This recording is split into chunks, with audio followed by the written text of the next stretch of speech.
Bueno, un saludo para todos, un abrazo a todos quienes nos estén escuchando. Muchas gracias por permitirnos llegar a sus corazones con estos mensajes.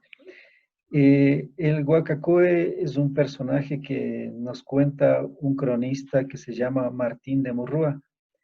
Este español llegó hace 500 años a estas tierras de América y observó que había unos personajes que observaban el sol, que pasaban varios minutos, dice él, hasta horas mirando fijamente el sol, y que a estos personajes les llamaban Huacacue. Y él trató de presentarlo en español o de darle un significado y los describió como una especie de médicos filósofos. Dice Martín de Murrúa que estos Huacacue hablaban con el sol y recibían muchos mensajes, los cuales los transmitían a las personas, ¿no? Todo lo que ellos recibían.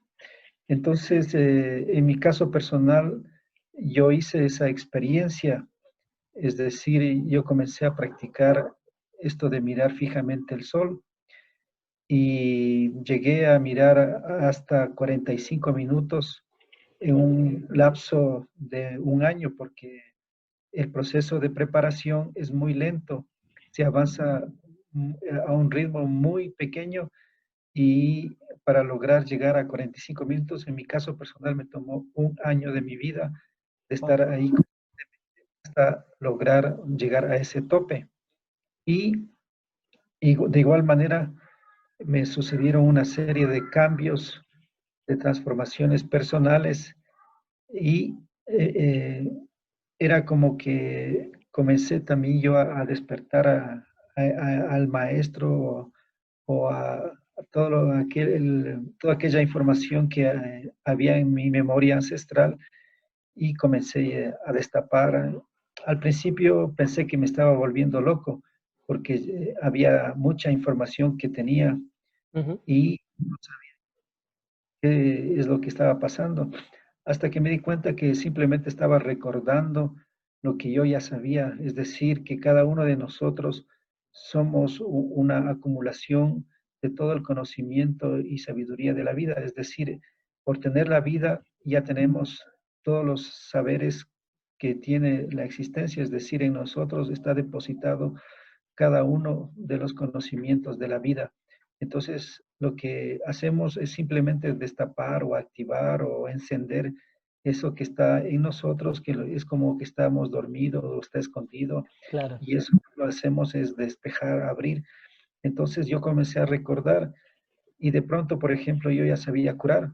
Nadie me había enseñado en esta vida, en este cuerpo, y de pronto yo me acordaba de cómo había que hacer curaciones y se despertó el sanador y yo empecé a hacer curaciones y así una serie de capacidades, de talentos que se fueron activando, que fue un proceso, ¿no? No fue de la noche a la mañana y a partir de eso es que se produce un gran cambio en mi vida en donde surge otro personaje el cual había destapado o recordado una serie de saberes y que por lo tanto tenía una serie de herramientas y que tenía una serie de capacidades y potencialidades a través de las cuales podía ayudar o podía guiar o podía compartir.